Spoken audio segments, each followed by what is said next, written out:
عاملين ايه؟ يا رب تكونوا بخير وصحة وستر من رب العالمين يا رب دايما يا رب. اللهم امين. اظن انتم من المقدمة دي عرفتوا احنا هنعمل ايه النهاردة. احنا معانا كشري مصري. كشري مصري يعني ايه؟ يعني الناس بتهيألها ان هي تقف في المطبخ 24 ساعة عشان تعمل كشري مصري. ساعة ونص او ساعة ونص بالكتير، يعني هتكون عاملة الكشري بتاعك وطالعة من قلب مطبخك ورايقة و24 قيراط. بس هي بس عايزة شوية تظبيطات بس. تعالي بس نشوف المقادير ايه. معانا مكرونة سباكيتي، ومعانا عدس بجبة، ومكرونة هلالية، وحمص مسلوق، وشعرية رز، وبصل. الحمص ده مسلوق اهو حبيب قلب، الحمص مسلوق شوفهم اهو. يعني انت عشان تجيب الحمص ده وتسلقيه لازم تنقعيه من بالليل لتاني يوم، او لو انت هتعمله الكشري اخر النهار تنقعيه من الصبح لاخر النهار، علشان هو بياخد وقت شويه في التسويه. لكن العدس اللي احنا هنولع عليه الوقت ده ما بياخدش يعني ايه 5 دقايق وتطفى عليه. هنحط العدس ونحط له شويه ملح كده، نص معلقه ملح ولا حاجه، مكتريش يعني. واول ما هنبدا خالص في الكشري هنبدا بالبصل. يعني دايما تبدأي بالبصل، علشان الزيت اللي انت هتعمله في البصل هو اللي هتمشي خطوات الكشري كلها من اولها لاخرها. اللهم صل وسلم وبارك عليك يا حبيبي يا رسول الله عليه الصلاة والسلام. هتحطي البصل كده كمية بقى اللي انت عاوزاها، عايزة بصل كتير قليل تبع ما انتوا بتحبوا بقى، وايدك ما تشالش منه، تقعدي تقلبي تقلبي تقلبي تقلبي لغاية ما درجة اللون اللي انت عايزاها توصلي ليها. تشيليه بسرعة، اما تيجي تشيلي بسرعة. هنا العدس في الناحية التانية اهوت، اتك عليه كده اشوف استوى ولا لا. هو شكله لسه شوية، او استوى استوى اهو خلاص استوى. هنزله بقى واحطه في جنب. علشان ايه يا حبايبي؟ عشان هنستعمل العين التانية في حاجة تانية اهو. شوفي اهو على طول، احنا مفيش حاجة بتعطلنا بفضل الله. هتحطي بقى حلة على العين التانية دي، عشان هنعمل فيها ايه؟ هننزل عليها بالطماطم دي. نص معلقة توم مهروس او متخرط او اللي انت تحبيه. شوف الدقة يا ولا، شوف الدقة اهي بتاع الكشري. هنزل شوية زيت من اللي انا خدتهم من البصل، ونص معلقة توم، شوية زيت ونص معلقة توم. هحمرها كده. هنزل عليه بقى معلقتين خل، معلقتين 3 خل، وغطي. يعني حطي الخل وغطي كده على طول، وحركي الحله يمين في شمال في شمال في يمين. زي ما احنا متفقين كده ان احنا نحرك الحاجه كده. هتلاقيها طلعت بخار كده وخلاص، هي خدت ودت مع بعضها في شويه الزيت. هتنزل عليهم بالطماطم دول. كنت انا عامله شفشقين طماطم عشان انا عامله كميه كشري يعني ايه حلو. ومعلقتين كده ايه ملح، ورقتين ورق لوري. بشطفي الورق اللوري دي ولا حاجه كده، علشان ايه بيبقى الله اعلم بيبقى جاي من الشجره وكده يعني. واللي انا حطيته ده نص معلقه زعتر. نص معلقه الزعتر ده مع معلقتين الخل اللي انت حطيتيهم هيودوا التقليه بتاعتك في حته تانية خالص. هيبقى ميكس كده بسم الله ما شاء الله. وبحط فيها نص معلقه ملح. ملح ايه، وتحطي ملح بقى بعد كده. احنا هنحط الملح بقى. نص معلقه سكر عشان السكر يعدل لك الحموضه اللي في التقليه. اي تقليه تيجي تعمليها انت حطيت التقليه لو هتتسبك تحطي نص معلقه سكر. انا حطيت هنا فلفل وكزبره وكمون، بصل بودر، توم بودر، اللهم صل على حضره النبي، بابريكا عليه الصلاه والسلام. كل البهارات اللي عندك زي ما انا متفقه انا وانت من اول فيديوهاتي. اي بهارات عندك حطيها، اي بهارات عندك موجوده حطيها. شوفي ايد هنا وايد هنا، اشتغلي بالايدين الاتنين، اوعي تقعدي. عشان تطلعي من مطبخك شطوره بسم الله ما شاء الله. ربنا يحسن ما بين ايديكي. في ساعه واحده تكوني مخلصه الكشري بتاعك وطالعه. ما تحطيش بقى على العين هنا وتستنى اما دي يتسبك ولا دي يتعمل. شفت البصل بتاعنا لونه عامل ازاي؟ وردي بسم الله ما شاء الله. ما تغمقيش عن كده ولا تطلعي فاتح عن كده. اللون ده كده مظبوط. اما تطلعي اللون ده كده وطلعيه على مناديل وسيبيه في جنب خلاص هينشف ويبقى مقرمش معاكي لاخر لحظه. ما تقولش ان هو مش هيبقى مقرمش، هيبقى مقرمش ان شاء الله.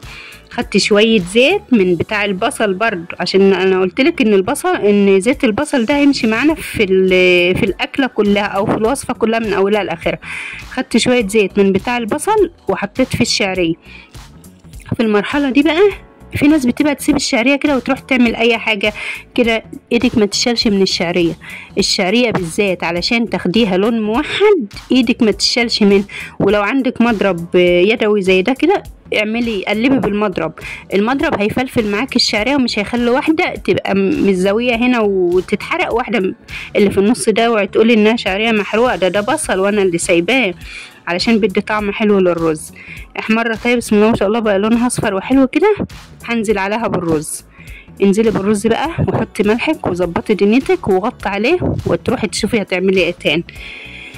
خلاص يا حاجه كفايه تقليب اهو، معلقتين ملح اهو يعني تبع كميه الرز اللي انت عاملاها، وشوفي رزك بياخد قد ايه سواء هي دقيقه صغيره او حله كبيره يعني تبع ما انت عامله. شوفوا بغمضه عين الرز استوى يا جدعان. رزنا استوى بقى زي العسل. هنقلبه تقليبه كده ونغطي كمان شويه ان هو يستوى كمان شويه، لان انا ببقى ايه يعني الرز اما ابو شعريه بالذات اما تيجي تعمليه او تطبخيه قلبيه مره واتنين وهو لسه على النار.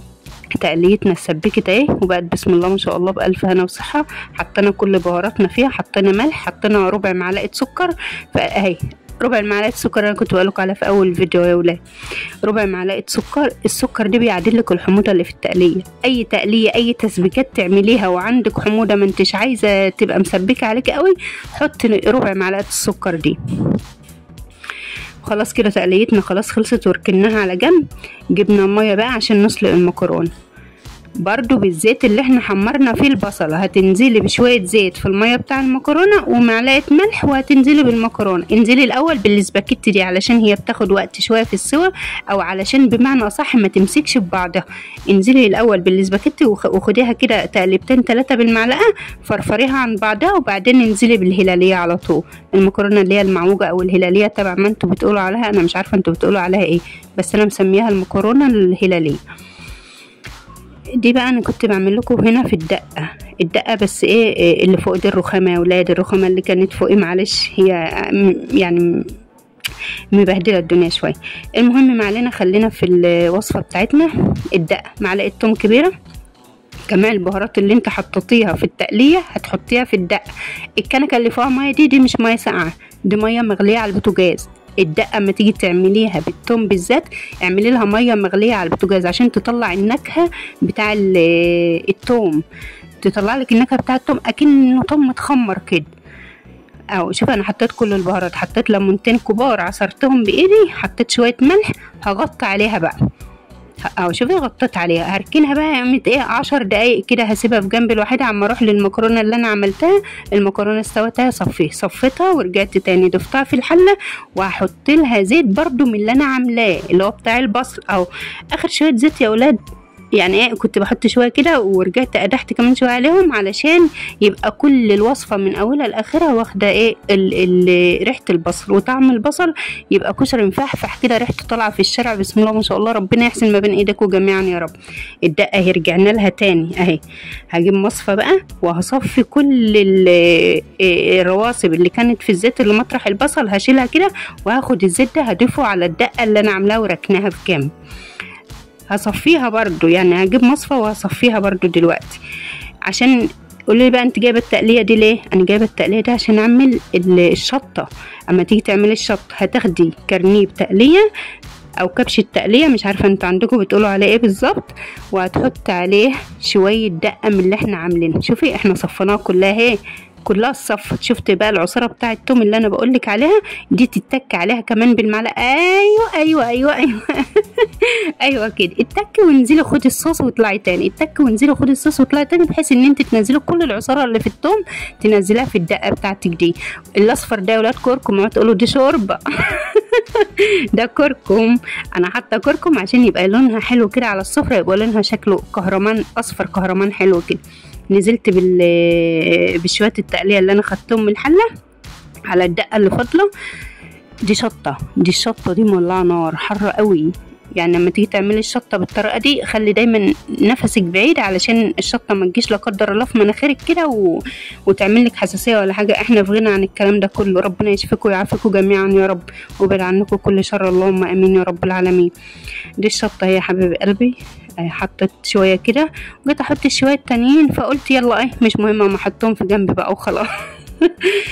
الله، خلصنا الكشري بتاعنا وطلعنا بغمضة عين. بسم الله ما شاء الله، مفيش اشطر مننا ولا احسن مننا. بصوا احنا شطار، محدش يعرف عننا غير كده. خلي ريحة اكلك توصل لاخر الشارع، خلي الناس كلها تعرف ان انت شاطرة. قومي وشطري واعملي كل حاجة. ويا رب لو الفيديو عجبكم تنوروني بالاشتراك وتعملوا اشتراك للقناة وعشان يوصل لكم كل جديد. ويا رب يا رب نكون مع بعض دايما في كل فيديو. اشوفكم على خير باذن الله. مع سلامة الله.